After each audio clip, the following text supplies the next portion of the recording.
People are going to need 5x the infrastructure to support the next wave of AI that comes. We're going to need skills for people that know how to do that kind of work. And interestingly, I think this is probably the first year where I'm not saying software development. There's been this talk about networking dying, but it's like you're saying the opposite to that. No, who's saying networking's dying?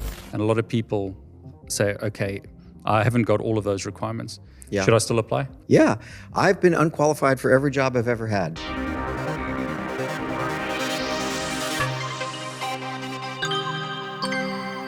Everyone, it's David Bommel coming to you from Cisco Live, back with a very special guest. Fletcher, welcome. Thank you so much for having me. It's great to have you here. And I want to start with your story because that's a cool story. Just for everyone watching, I'm trying to get some real world stories because you've got a very high position at the moment. You're CIO at Cisco, is that right? That's right. And I was CIO of IBM for 4 years before this. But that's not how it started. You started in entertainment or something, I believe. You got to tell us that story. Yeah, well, so entertainment is sort of more the family business. Yeah. My mother's an actress, and my father was a musician, a conductor, and a composer, and was conductor of the London Symphony Orchestra. And so I spent a lot of time growing up on movie sets, and for a long time really thought that I would want to go into entertainment. And when I was in college, I worked as an intern at the David Letterman Show and the Conan O'Brien Show. But at some point, I sort of realized there was also this parallel thread all the way along from getting our first Commodore 64 as a family computer, getting the first Mac 128 in 1984 when it came out. Now, we shared it with me and all my brothers and sisters, and there was a sign-up sheet, and I had to get up at like 5:30 in the morning to book time on it. Oh, that's it hilarious. was like a mainframe.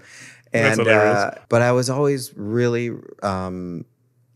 passionately interested in that as well. And I knew when I was on these movie sets, the part of it that was really interesting to me was not so much the storytelling as much as all of the technology and the equipment around. And when I was in college, I naturally gravitated towards hanging out at the help desk and being around people that were doing interesting things with computers. And back then, you could do things without getting arrested, and people were setting up Snort in the dorm rooms and sniffing traffic and doing BitTorrent and then news groups and all kinds of things. And it was just, at some point, I came to terms with, I should stop fighting this. What I really want to do is work in tech, and in particular IT. I always knew interconnecting systems and networking was really interesting to me, more so than software development. And so in my senior year during spring break, I went out to the Bay Area and got the San Jose Mercury News and started applying to jobs and got a job lined up for after I graduated. And then as soon as I graduated, I got in my car, started heading west.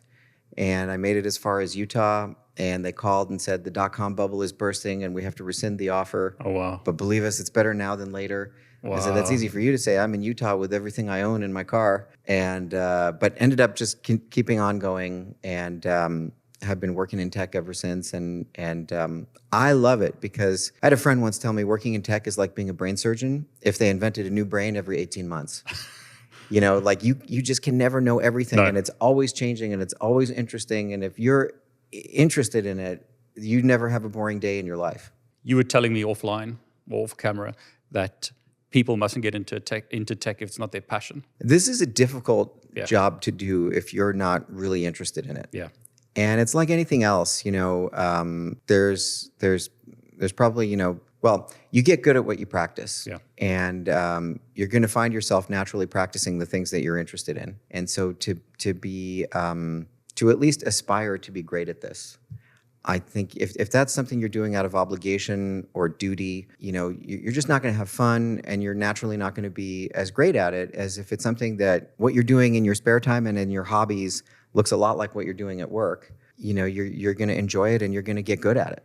Do what you love. Do what you love. That was I wasn't saying it that way, but I think you got to be really into tech to do it. It's a difficult job. It's always changing, but it's so rewarding, and it's a never-ending puzzle that you're trying to solve, and it has a lot of impact on people. There's not a lot of jobs in a company that you can have that impact everyone at the company and potentially millions and millions of people outside the company. And what we do in tech, I think, is very much shaping sort of the world that we're all going to live in. And I'd rather be in the driver's seat than the passenger seat. I mean, you're in that position at the moment. So just for people who are new to the industry, what does your job actually entail? Yeah, good question. So I'm responsible for the IT department at Cisco, which includes all of the kind of infrastructure, network, core systems that run the company, the financial systems, the sales systems, the marketing systems, the ERP platform, the employee device provisioning, the intranet, your laptop, your phone, the mobile applications, the custom applications that we have. There's about 4,000 applications at Cisco.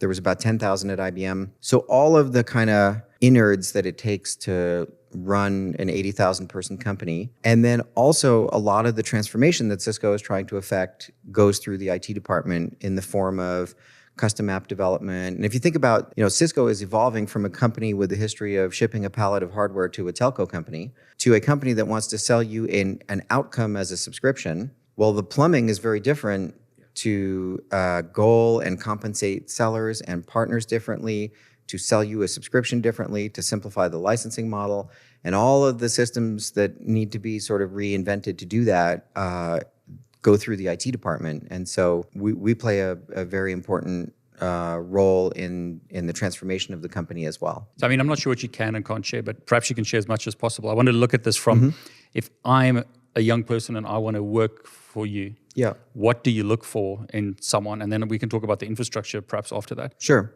And by the way, the IT department at Cisco is about 11,000 people. Wow. So what I look for in a person, I will hire on attitude over experience any day of the week. What I'm ultimately looking for is people who are kind, passionate about their craft, and believe in our purpose. If we surround ourselves with those kinds of teammates, we're going to be successful in whatever the problem of the day that we're trying to solve is. That problem set's always going to change. But surrounding yourself with good teammates is not going to change. So that's sort of, generally, you want to work with patriots, not mercenaries. Yeah, I like that. I like that, yeah. And I've had really good luck being surrounded by excellent, great, talented people who have worked with me in multiple companies and have become friends. And when you have people that you can trust, that are good at what they do, who are also friends, then all of the kind of hierarchy goes away. We're just all here together to solve a problem and have fun along the way. I was talking to someone earlier, and imposter syndrome is a big thing. A lot of people feel that they're not good enough to apply because they don't perhaps have the tech skills. Yeah. Is tech skills as important as other skills? But it sounds like it's less down the list. Yeah, I don't think so. As long as you're interested in it and have the capacity and the inclination to learn, that's a much easier problem to solve than, a bad attitude. Yeah. Your attitude is the one thing in life you have complete control over. And no one has ever been able to explain to me what the benefit of having a bad attitude is. So, exactly. When I find a person that's got a good attitude and wants to get good at something and is expressing a genuine interest and passion in something and seems to be a good person, I'd rather hire that person. When I look at job requirements at Cisco, it's like a long list. And a lot of people say, okay, I haven't got all of those requirements. Yeah. Should I still apply? Yeah. I've been unqualified for every job I've ever had. I love that. Generally speaking, people don't say, you're already doing everything I need, and I'm completely confident that usually what happens is as you progress, there's a certain amount that's unknown that you've not done before. And it's a bit of a leap of faith. You're not sure you can do it. You have to convince other people you can do it. But if you're a hard worker and you have a good attitude, you can overcome those things. But if you're moving forward in your career, you're always going to be taking on challenges that you've not done before, and you're not really 100% sure that you can do it. So you got to convince yourself first, and then convince other people that it's going to work out, which is sort of the imposter syndrome thing you were talking about. And I think imposter syndrome is probably just another word for a person who's a decent human being, who is walking around us that is completely confident in everything, that there's something wrong with that person. That's exactly right. I'm with you on that. If someone thinks they know everything, that's the worst type of person to work with. Yeah, but like the Dunning-Kruger effect. Yes, yeah, exactly. So explain that for people who don't know. Well, this is probably not the politically correct way to. I don't care. Say what you want. It's the people who are unqualified that really overestimate their abilities, and then the people who are really qualified or even overqualified underestimate their abilities. So we end up being surrounded by people who are very confident, but actually don't know what they're talking about. Yeah. Yeah, the curse of, they just know enough to be dangerous. Yeah. The dummies of the world are really confident in things. And it's the sort of generally speaking, the smarter people that are not always totally sure that they're right, that there are smart people that have other opinions, and I need to be open to hearing that maybe I'm wrong. Did you move from a technical role up into management, or were you? I did. My first job out of college was a help desk job. Then I took a job as a systems administrator at Walmart.com. While I was there, I just self-studied and bought the Microsoft Press books to become MCSE certified. And then... NT4? No, it was Windows 2000. Oh, great. Yeah, and but I did get to do the Exchange. I only say that because I was NT4, so I'm like, been doing this for a while. I mean, I used NT4, and then it was during that time period that Windows 2000 came out, and then I was Exchange messaging certified and did the migration of Exchange 5.5 to Exchange 2000, which Exchange 5.5 was kind of cool. It had a separate directory, and it could do things with multiple people on one mailbox that was harder with Active Directory. But in any case, and then I really started getting interested in networking as well, and became a systems engineer and then an engineering manager. And I was really enjoying it at Walmart.com. I was working with great people, and we were doing fun projects, and Walmart was in this hyper growth phase of the .com division. But my dad started getting sick, and I was out in San Francisco, and he was in New York, and I really needed to move back to the East Coast. We thought maybe he had Parkinson's, and I just needed to get closer. And this was before hybrid work was a thing. Wow. And so that's what led me to IBM. And so I came into IBM as a a systems architect, but I was working on IBM.com. So I've sort of spent my whole career in IT. And when I started, I didn't know that there was a thing called a CIO, but I did always aspire to run the whole IT department. So how is the transition? Because a lot of people struggle, going from technical to management. Do you have to make a decision, I'm going to be a techie, or do you have to learn new skills? Well, I think the good thing is less and less do you actually have to make that binary decision. Oh, that's good. I think that more and more there's an acceptance that to do this job well, you need experts leading experts. Yeah. And, I have never gone anywhere and said to a big thing of mine is, there's billions of people in the world. Somebody somewhere has figured out this problem. Let's go leave our ego at the door and go and listen and learn and see how they're doing it and see what we can bring back. And so when you want to learn something new, you go, well, who is the best in the world at this? And so maybe if I want to know about Agile, I go to ThoughtWorks or somewhere. I've never gone anywhere where someone is best in class at something and said, hey, what is your secret for being best in the world at this? And have them had the answer be, oh, you know what our secret is? We pay someone else to do it.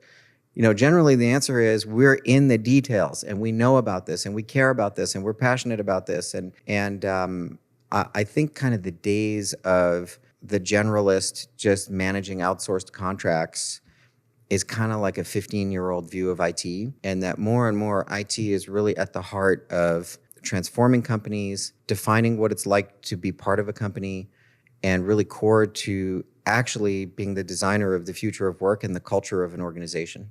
Culture is a function of how work gets done, and IT is involved in that. I think this is an American saying where it's dogs, eat your own dog food, is that right? Drink your own champagne, maybe? Yep. Or eat your own dog food, yep. Yep. So you're doing that in Cisco. I do. So in broad strokes, what do you see Cisco, or what do you use internally within Cisco? Well, we're obviously a big Cisco on Cisco shop, and we're customer zero for a lot of the product teams as they're developing products, because if it will work for me, I look a lot like many of Cisco's customers. Yeah. And the kinds of problems that you have when you're a global company of 80,000 plus people are just different than when you're 30 people in one building. Yeah.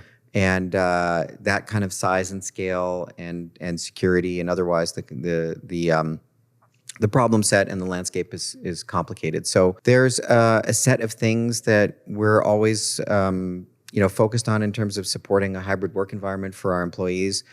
And directionally, we want to make the sensitive parts of Cisco's network smaller, not bigger.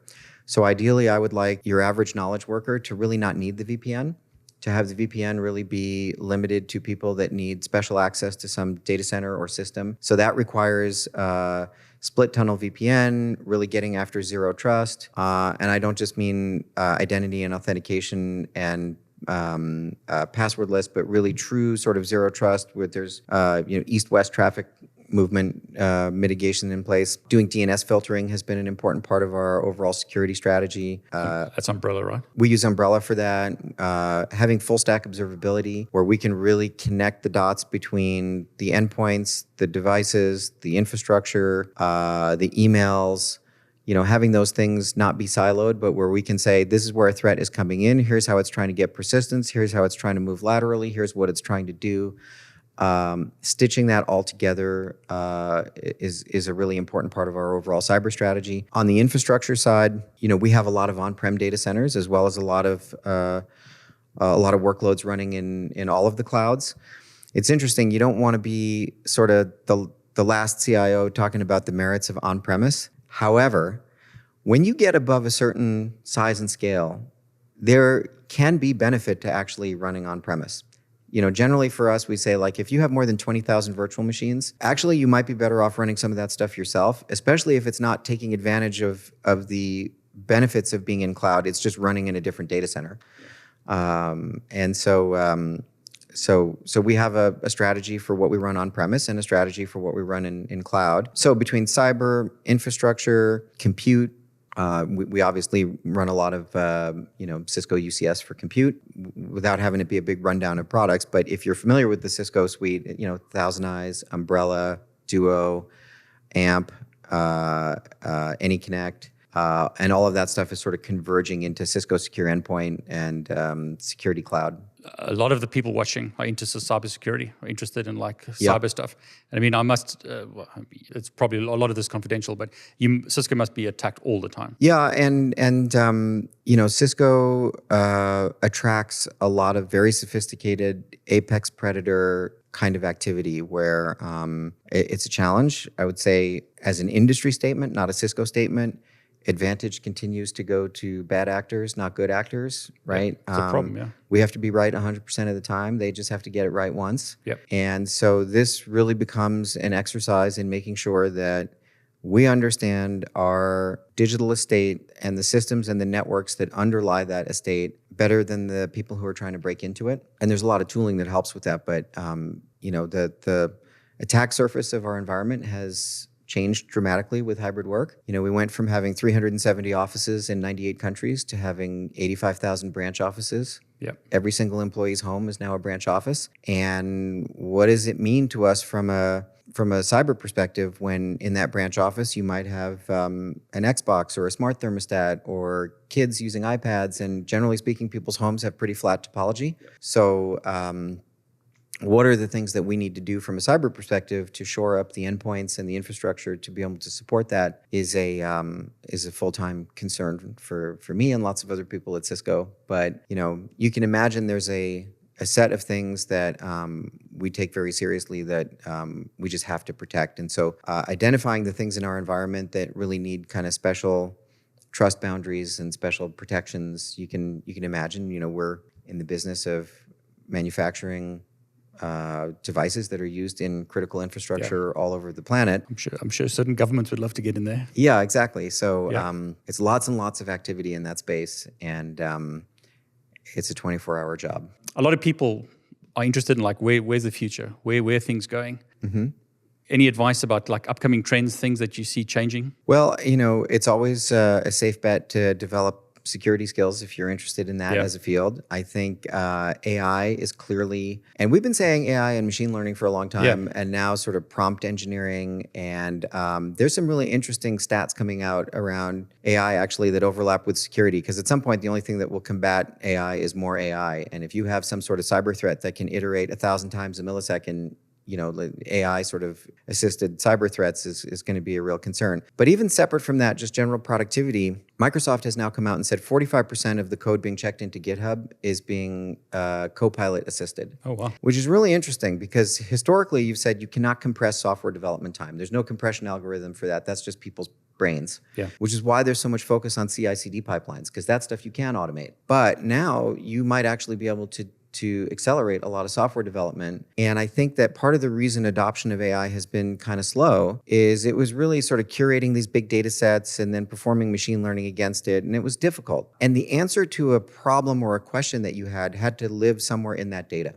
But that's not the case if you can reason over that data. Then you can start to answer questions to which there was no previously known answer and approach human reading comprehension. And that's the sort of state of play right now. It's been 6 months since ChatGPT was announced, and it continues to amaze and terrify. Yeah, exactly. But it is going to have a significant impact. Mastery of language is kind of the next frontier of AI. And I think there will be, we're already seeing that's like the number one skill that recruiters are looking for, prompt engineer. also, the beneficiaries of AI are going to be the infrastructure providers. AWS said in their earnings report a couple of weeks ago that AI workloads are going to go from 5% to 20% of AWS in the next 8 months. A high performance rack in one of my data centers is like at the high end 40 kilowatts of power.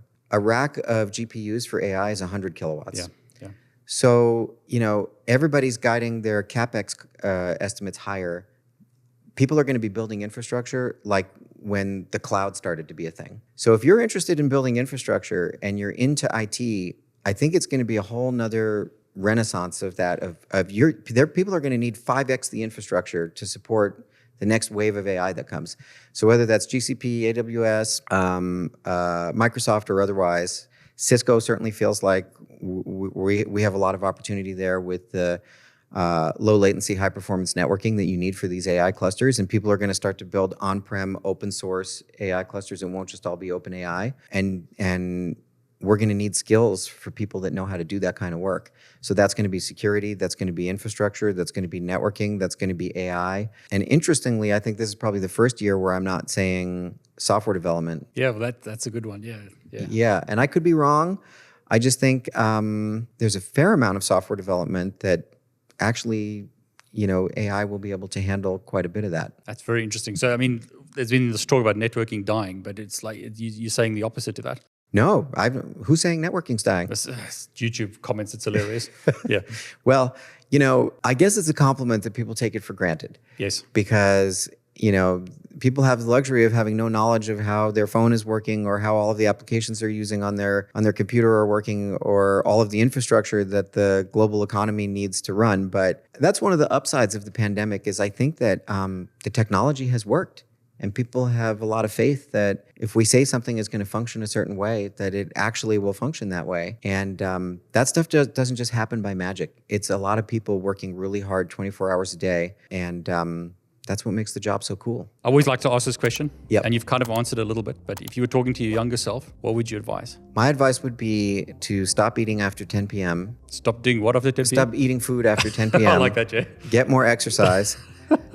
And no, in all seriousness, I think my advice would be to not worry about salary or even necessarily the company, but to chase the work that you really find interesting.